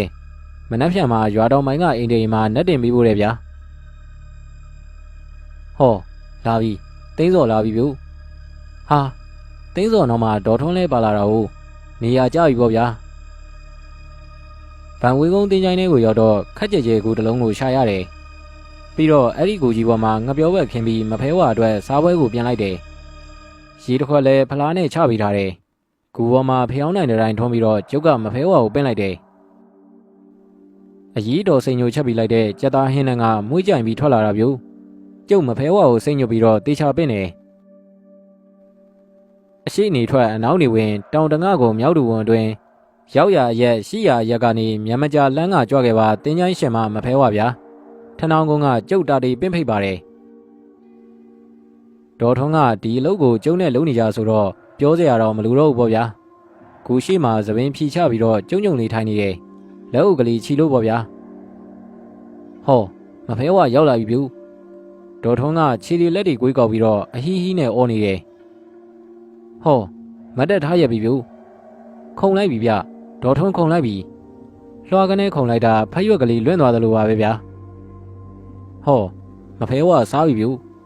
ထမင်းရောဟင်းရောကိုအားရပါရစားတာဗျထမင်းစားရင်နဲ့ကျုပ်ကိုမော့ကြည့်တယ်ကျုပ်သိတာပေါ့မဖဲဝါကကျုပ်ကိုမေးပြီလေဗျာကျုပ်ကမဖဲဝါကိုပြောပြလိုက်တယ်မဖဲဝါဗန်ဝေးကုန်းကအင်ကြီးတိန်ရဲ့ခေါင်မိုးပေါ်မှာအကောင်ကြီးတစ်ကောင်ရောက်နေတယ်ဗျတပတ်ကြီးလားတစီကြီးလားတော့ကျုပ်မသိဘူးစင်ကြီးတစ်ကောင်ရဲ့အရေကွန်လိုမဲမဲကြီးဗျဟင်ဟုတ်လားဒါဒီဟာဒီကောင်ကြီးတစီထောင်ကထွက်ပြေးလာတာပါလားဒီကောင်ကအင်းဝခိတ်ကလေးကကောင်ကြီးတိတ်ဆိုးလုံးလို့ထောင်ချထားတာဗျာတစီကိုထောင်ချလို့ရလားဗျတစီထောင်ဆိုတာဘယ်မှာရှိလို့မဖဲဝါရှိတယ်ငရဲကူထဲမှာတစီထောင်ရှိတယ်နင်ကြည့်ရင်ငါပို့ပေးမယ်ဗျာမကြောက်ပါနဲ့ငါခွေးကြီးနတ်ကျော်ကိုနင်စီးပြီးလိုက်သွားနတ်ကျော်နင်းကိုပို့လိုက်မယ်အခုနင်ပြန်တော့အင်းဝတစီကြီးကိုငါပြန်ဖမ်းခိုင်းလိုက်မယ်ဒီကောင်ကြီးကိုလွတ်ထားလိုက်ရင်ဗန်ဝေးကုန်းသားတွေဦးရီအသေးတွေနှုတ်ဆက်ခံရလိမ့်မယ်မဖဲဝါကဒေါ်ထုံးကိုစီးပြီးပြောတာဆိုတော့တင်းစော်တို့ကြောက်ခဲတို့လည်းကြားတာပေါ့ဗျာထမင်းရောဟင်းရောစားလို့ကုန်တော့မဖဲဝါထွက်သွားတယ်ဗျကျုံနဲ့တင်းစော်လည်းခွေခောက်ပြီးလဲကျသွားတဲ့ဒေါ်ထုံးကိုပြေးပွေပြီးတတိယအောင်လုပ်ကြရတာပေါ့ဗျာကျုပ်တို့ဗန်ဝေးကုန်းကိုပြန်ရောက်တော့ကျုပ်ကတင်းစော်တို့ဝိုင်းတွေကတရက်ပင်ကြီးဘော်ကိုပြန်တက်ပြီးအင်ခေါင်မိုးဘော်ကိုကြည့်တယ်ဟာဟိုကောင်ကြီးကရှိနေတော့မယ်ဗျစောစောကလိုပဲမြောက်ဘက်ကိုပဲမျောကြည့်နေတာမဖဲဝါပြောသလိုဆိုရင်တော့သူနေခဲ့တဲ့အင်းဝမျိုးတော်ကြီးကိုပဲလွမ်းဆွတ်တန်းတာနေတာလားတော့မသိနိုင်ဘူးပေါ့ဗျာဟောလုတ်ပြန်ပြီဗျစင်ကြီးတကောင်ထဲကြီးတဲ့သူ့ရဲ့ကိုလုံးကြီးကိုရှီတိုးနှောင်းငင်လုတ်ပြန်ပြီဗျတင်းစော်တို့အိမ်ကြီးလဲတောင်ထဲမြောက်ကိုရင်ထိုးပြန်ပြီပေါ့ဗျာဟာဘာသံနေတော့ဗျကျုပ်အတန်ကြားတဲ့ဘက်ကိုမော့ကြည့်လိုက်တယ်မဲမဲအကောင်ကြီး၃ကောင်မျိုးကောင်းကင်မှာပြန်လာတာဗျအတောင်ပန်ကြီးနှစ်ဖက်ဖြန့်လာတာရာခွဲတစ်ခွက်လောက်ရှိမလားပဲဗျာစုစုပေါင်း၃ကောင်ဗျဟောလားရောင်တောင်ကွဲသွားပြီဗျဒီကောင်ကြီးတွေရဲ့တောင်ပန်ကြီးတွေကလားရောင်ကိုကွဲသွားလိုက်တာဗန်ဝေးကုန်းတရွာလုံးကိုမှောင်ကျသွားတာဗျ ဟာအိမ်ခေါင်မိုးပေါ်ကကောင်ကြီးမြင်သွားပြီဗျချက်ချင်းပဲမတ်တက်ထားရလိုက်တာဗျာပါဇက်ကြီးကလည်းတဟီးဟီးနဲ့အော်နေတယ်ဗျဒါပေမဲ့နောက်ကျသွားပြီကောင်းကင်ကပြန်လာတဲ့အကောင်ကြီး၃ကောင်တွေကတကောင်ကလက်ထဲကဝင်းကနေလက်ကနေဖြစ်သွားတဲ့အရာတစ်ခုနဲ့လှမ်းပစ်လိုက်တယ်ဟာသိန်းစော်တို့အင်ကြီးရဲ့ခေါင်မိုးပေါ်မှာမတ်တက်ရက်နေတဲ့စင်ထက်ကြီးရဲ့အင်းဝတစီကြီးကိုကျိုးတုပ်ပြီးသားဖြစ်နေပြီတစီကြီးကတော့လှုပ်ကိုမလှုပ်နိုင်တော့ဘူးဗျာအဲ့ဒီတော့မှနောက်ကထိုးဆင်လာတဲ့အတောင်မဲမဲကြီးတွေနဲ့တရေနှစ်ကောင်ကအင်းဝတစီကြီးရဲ့လက်မောင်းကြီးတွေကိုတစ်ဖက်စီမှပြီးတော့ကောင်းကင်ဘော်ကိုပြန်တက်သွားလေရဲ့ဗျာ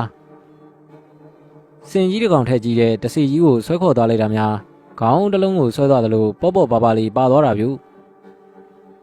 မဖဲဝါပြောသလိုဆိုရင်တော့ငရဲကူကြီးထဲမှာရှိတဲ့တစီထောင်ကတစီဆိုကြီးတွေကိုထိန်းတဲ့တစီထင်းကြီးတွေလိုက်လာပြီးပြန်ခေါ်သွားတာဖြစ်လိမ့်မယ်ဗျတရက်ပင်အောင်ကိုကြုံရောက်တော့မြင်ခဲ့ရတဲ့အဖြစ်အပျက်တွေကိုသိန်းစော်တို့ကြောက်ခဲတို့ကိုပြန်ပြောပြတယ်ဒီကောင်းနေဆိုတာအံ့ဩလွန်းလို့ပါဇက်ဟောင်းလုံးတွေကိုဖြစ်နေကြတာဗျကျုပ်ပြောပြတာမလို့သူတို့ယုံကြတာတခြားသူပြောတာဆိုရင်တော့နည်းနည်းမှကိုယုံကြမှာမဟုတ်ဘူးဗျ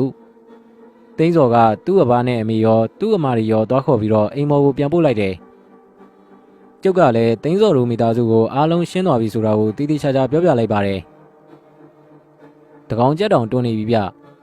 ကျုပ်တို့ကိုသိန်းစော်ကလိုက်ဖို့မယ်ပြောသေးတယ်ဟာမလိုက်နဲ့သိန်းစော်ငါနဲ့ကြောက်ခဲတို့နေအောင်နဲ့ပြန်မယ်မင်းနေခဲ့တော့နောက်ရက်ကြရင်သာဖုန်ကြီးပင့်ပြီးတော့စွန့်ကက်ရင်ပရိတ်တွေပါနေနားလိုက်ပေါ့ကွာကျုပ်အိမ်ပြန်ရောက်တော့တကောင်ကျော်ပေါ့ဗျာအိမ်မှာငိန်ထိုင်လိုက်တော့မှပဲချမ်းမှန်သီးတော့တာဗျငကားဆေးဘောလိတ်ကလေးနှစ်ဖွာသုံးဖွာဖားလိုက်ပြီးတော့ကျုပ်လည်းအိပ်ယာဝင်ခဲ့တယ်လေဒီတိုက်လိုက်တာဗျာတစ်ပင်ကြီးတွေဆိုတာရင်းထိုးနေတာဗျကျုပ်ကတပင်လုံးဝါထိုင်အောင်ပွင့်နဲ့စနေရသည်ပင်ကြီးအောင်မှရက်နေတာဗျဟဲ့ဒါဒီနင်းတစီထောင်ကိုသွားကြည့်မလို့ဆိုအတန်ကြာတော့မှကျုပ်ကအနောက်ကိုလှည့်ကြည့်မိတယ်စနေရသည်ပင်ကြီးရဲ့ဟိုတစ်ဖက်ကနေထွက်လာတာဗျကျုပ်မကြတွေ့နေတဲ့ကျုပ်ရွယ်လောက်ရှိတဲ့ကောင်းမလေးဗျဖားရချထားတဲ့သပင်မှာစနေရသည်ပန်းအဝါပွင့်လေးတစ်ပွင့်ပန်းထားတယ်ကျုပ်ကြောက်မှဆိုလို့မဖဲဝါအမြဲတမ်းဖန်ဆင်းပြတဲ့ပုံစံလေးဗျကျုပ်ကဘာမှမပြောရသေးဘူးဗျငေးကြည့်နေတာတတိနင်သွားမယ်မို့လားငါနတ်ကျော်ကိုခေါ်လိုက်မယ်ဘာမှမကြောက်နဲ့ဟိုရောက်ရင်သာနတ်ကျော်ကိုဘောကမစင်းနဲ့နတ်ကျော်ရဲ့နရွက်နှစ်ဖက်ကိုကင်ထားတစီထောင်ဆိုတာတော်တော်ဝေးလာမဖဲဝါအဲ့ဒီနေရာကိုငါတို့ပြောလို့မရဘူးနတ်ကျော်ကိုစီးသွားရင်တော့ခဏလေးနဲ့ရောက်မှာပါကဲငါနတ်ကျော်ကိုခေါ်လိုက်မယ်ဟောမဖဲဝါရဲ့ခွေနတ်ကျော်ကြီးရောက်လာပြီဗျဦးတန်းအရှိကြီးဆုံးတာနဲ့မဖဲဝါရဲ့ဘေးမှာဘွားကနေပေါ်လာတော့တာဗျနတ်ကျော်တာတီကိုငရဲကူကိုလိုက်ပို့လိုက်တာတီကတစီထောင်ကိုကြည့်ကျင်လို့တဲ့နင်လိုက်ပို့လိုက်အချိန်စိရင်ပြန်ခေါ်ခဲ့ကြားလားကဲတာတီနတ်ကျော်ရဲ့ကြောပေါ်ကိုတက်လိုက်ကျုပ်လည်းဘာမှမတွေးတော့ပါဘူးဗျာမဖဲဝါရဲ့ခွေးနဲ့ကြီးကြောပေါ်ကိုတက်စီလိုက်တယ်အဲ့ဒီအချိန်မှာပဲမဖဲဝါကလက်ခုပ်တစ်ချက်တီးလိုက်တယ်ဟာခွေးနဲ့ကြီးကမြင်းကြီးတစ်ကောင်လောက်ဖြစ်သွားတာဗျကျုပ်လည်းကြောက်နဲ့နတ်ကျော်ကြီးရဲ့နရွက်နှစ်ဖက်ကိုကင်ထားလိုက်တယ်ခွေးနဲ့ကြီးကတစ်ချက်မှန်ဖိပြီးတော့လွှာကနေခုန်ထွက်လိုက်တယ်ပြေးပြီပြေးပြီနတ်ကျော်ကြီးပြေးပြီမြေကြီးပေါ်မှာပြေးနေတာလားလေထဲမှာပြေးနေတာလားဆိုတာကိုတော့ကျုပ်လည်းသိချာမသိတော့ဘူးဗျကျုပ်ကောင်းကသပင်းနေဆိုတာအနောက်ဘက်ကိုလွန့်ထွက်နေတာနားထဲမှာလေတိုးတဲ့အတန်ပဲကြားနေရတယ်မျက်စိဖွင့်ထားပေမဲ့ဘာကူမှတဲတဲကွဲကွဲမြင်ရတာမဟုတ်ဘူးဗျရေကနေပဲတွေးလိုက်ရတာရှိုးရီမြောင်ရီတောင်ကဘာတွေတောနဲ့ကြီးတွေကိုဖျက်ပြီးတော့နတ်ကျော်ကြီးကပြေးနေတာဗျဟောနတ်ကျော်ကပြေးနေရင်ကနေအရှိန်လျှော့လိုက်ပြီးတောင်အမြင့်ကြီးနှလုံးကြားကလမ်းကလေးတစ်ခုမှာနတ်ကျော်ပြေးနေတာဗျဖြည်းဖြည်းမှန်မှန်ပဲပြေးတော့တယ်ဟာရှေ့မှာလမ်းဆုံးနေပြီဗျတောင်ကြီးတစ်လုံးကကန့်လန့်ကြီးခံပြီးတော့ပိတ်ထားတယ်နတ်ကျော်ကတော့ပြေးနေတော့မဲ့ဗျတောင်ကြီးကိုရောက်တော့လမ်းကနှစ်ခွာဗျဘယ်ဘက်ကလမ်းကိုနတ်ကျော်ကွေ့ချလိုက်တယ်ကျုပ်လည်းနတ်ကျော်ရဲ့နရွက်နှစ်ဖက်ကိုမဖဲဝပြောတဲ့အတိုင်းမိမိရရဆုပ်ထားတာပေါ့ဗျာဟာရှေ့မှာဂူပေါက်ကြီးတစ်ခုဗျနတ်ကျော်ကအဲ့ဒီဂူပေါက်ကြီးရဲ့ကိုပြေးဝင်နေအထဲမှာမှောင်ပိန်းနေပါရောလားကျုပ်ဖြင့်ဘာဆိုဘာမှမမြင်ရတော့ဘူးဒီအမောင်ကြီးကရိုးရိုးအမောင်မဟုတ်ဘူးဗျအမောင်ထက်ပူပြီးမောင်နဲ့အမိုင်းမောင်ကြီးဗျ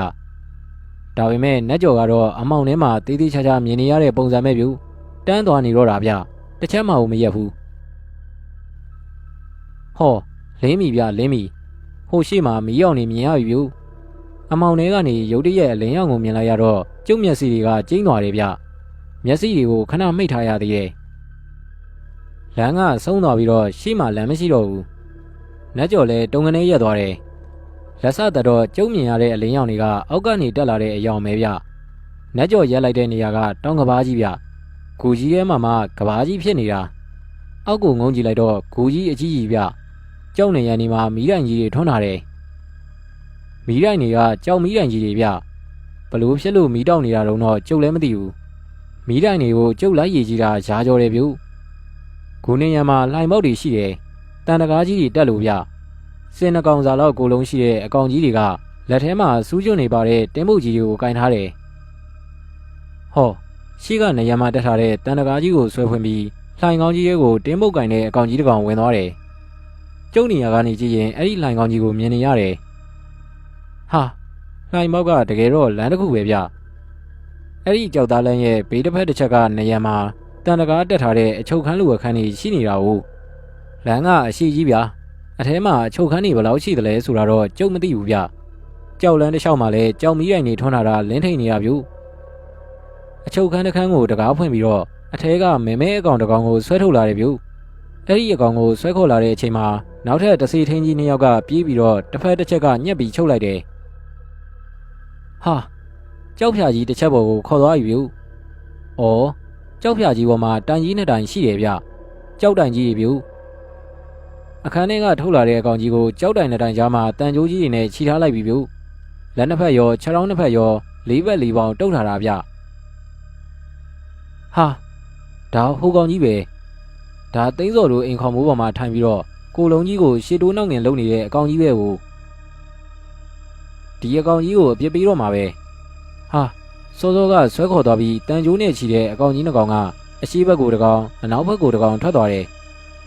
ဟာဘာကြီးတွန်းလာတာတော့မတ်တက်ကြောက်ပြားကြီးဗျဟာကြောက်ပြားကြီးတွေမှာတန်ကြွန်ကြီးတွေတက်လို့ပြူအောက်ကကြောက်ပြားကြီးပေါ်မှာတန်ကြွန်တက်ထားတဲ့မတ်တက်ကြောက်ပြားကြီးကမြုပ်ထားတာထင်တယ်ဟောကြောက်ဖြာကြီးအတိုင်းတွန်းလာတာပြူချုံနှောင်ထားတဲ့တစီကြီးရဲ့ရှေ့ကတယောက်နောက်ကတယောက်တွန်းလာတာဗျ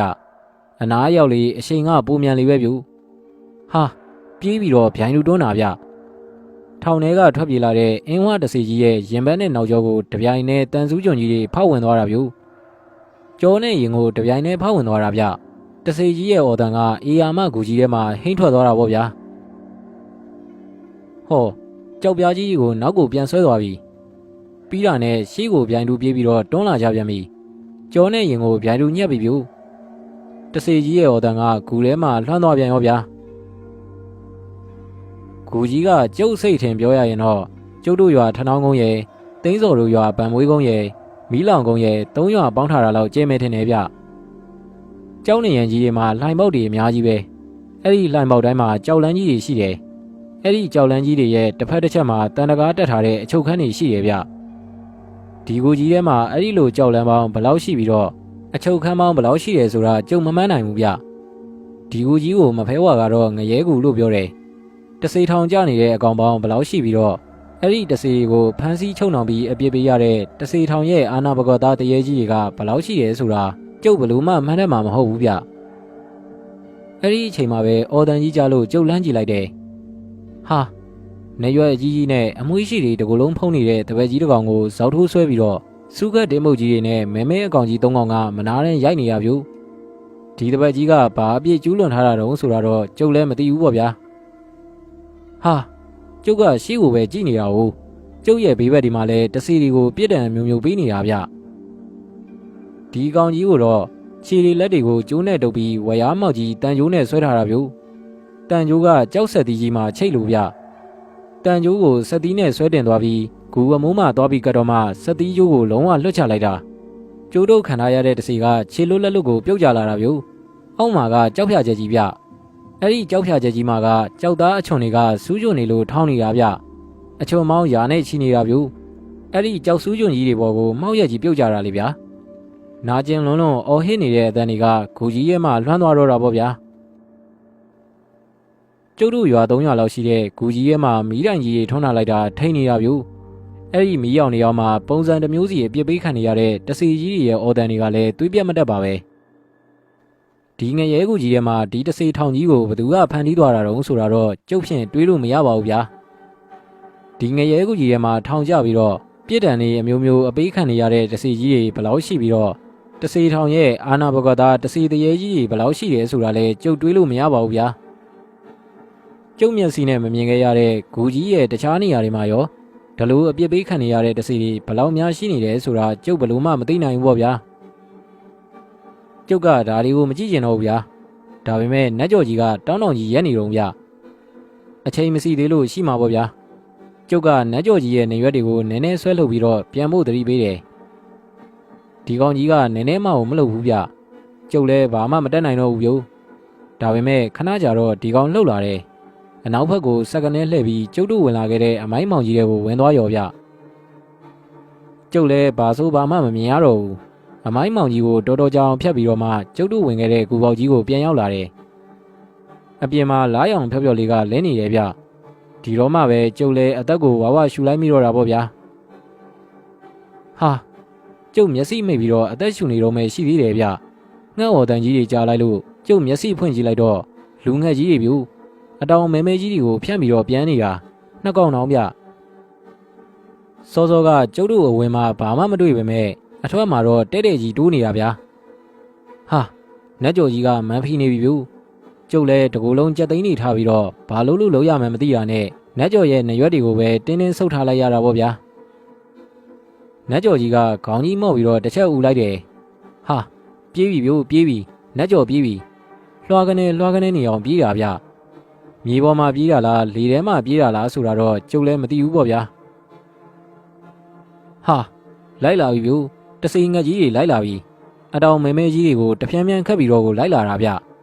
ကျုပ်တော့ဒီတခါသွားပြီလို့ကိုတွေးလိုက်မိတာဗျာဘယ်အချိန်မှအနောက်ကနေဂုတ်ကိုလှမ်းဆွဲလိုက်မလဲလို့တွေးရင်းနဲ့နတ်ကျော်ကြီးရဲ့နရွက်တွေကိုတင်းနေအောင်ဆွဲထားရတာပေါ့ဗျာတစီငှက်ကြီးနှစ်ကောင်ကတော့လိုက်နေတော့မယ်ဗျတော်တော်နီးလာပြီဗျဟောနတ်ကျော်ကပြေးရင်းနဲ့တင်းချိုင်းကုန်းကြီးတစ်ခုတည်းကဖြတ်ပြေးလာတယ်ဗျကျုပ်လည်းဂူကြိုးဂူကြားမှာပါလာတာပေါ့ဗျာကျုပ်ကြောက်နဲ့အနောက်ကိုလှည့်ကြည့်တော့ဟာမရှိတော့ဘူးတစီငှက်ကြီးတွေနေခဲ့ပြီဗျတင်းချိုင်းကနတ်ကျော်တို့ပိုင်နဲ့ကိုဗျအဲ့ဒါကြောင့်ဆက်ပြီးမလိုက်တော့တာဟုတ်လူငှက်ကြီးတွေတော့ပြန်သွားပြီဗျနတ်ကျော်ကလည်းအချိန်မြင့်ပြီးတော့ပြေးတယ်ကျုပ်လည်းပြုတ်မကြောင်မနှဲကိုကင်ထားရတာပေါ့ဗျာတနေရာရောက်တော့နတ်ကျော်ကြီးကသူ့ကိုယ်ပေါ်ကနေကျုပ်ကိုစက္ကနဲခါချလိုက်တယ်ကျုပ်လည်းပြုတ်ကျသွားရောဗျအသေးထဲမှာအေးကနေဖြစ်သွားပြီးတော့ကျုပ်လမ်းអော်လိုက်မိတယ်ကျုပ်ခြေတော်ကိုတယောက်ယောက်ကစောင့်ဆွဲလိုက်တယ်ဗျဟဲ့တာတီဘာဖြစ်တာတော့အမေဗျအမေအတန်ကျုပ်မျက်လုံးဖွင့်ကြည့်လိုက်တော့အမေကကျုပ်ရဲ့ရာချီရင်မှထိုင်လို့ဗျအမေကျုပ်ဘယ်ဘောကိုကျသွားတာတော့ဟဲ့တာတီနင်ကဘယ်ဘောကိုကျရမှာတော့နင်းအိမ်ရာမှာနင်းအိတ်နေတာလေလမ်းអော်လို့ငါလာနိုးတာအမေပြောမှပဲကျုပ်လည်းတက်ပြင်းချနိုင်တော့တယ်ဗျဖုန်းကြီးကျောင်းကအုံမောင်းခောက်တံကိုကြားလိုက်ရတယ်အာယုံတော်တက်နေပါဗောလားစာရေးဆရာတာတီရဲ့စိတ်ဝင်စားဖွယ်ရာပရာလောကဇလန်းတွေကိုစူးစီးထားတဲ့တာတီပေါင်းကျုပ်အပိုင်း30ခွန်ကတော့ဒီမှာနေမဲ့ပြီးဆုံးသွားပါပြီခင်ဗျာနားထောင်သူမိတ်ဆွေများအားလုံးကိုစိတ်နှပြကျမ်းမာချမ်းသာကြပါစေခင်ဗျာဒီဇလန်းလေးကိုကြိုက်တယ်ဆိုရင်အောက်မှာ like လုပ်ပေးဖို့တောင်းဆိုချင်ပါတယ်အားလုံးပဲအိမ်မက်လှလှမကြပါစေခင်ဗျာ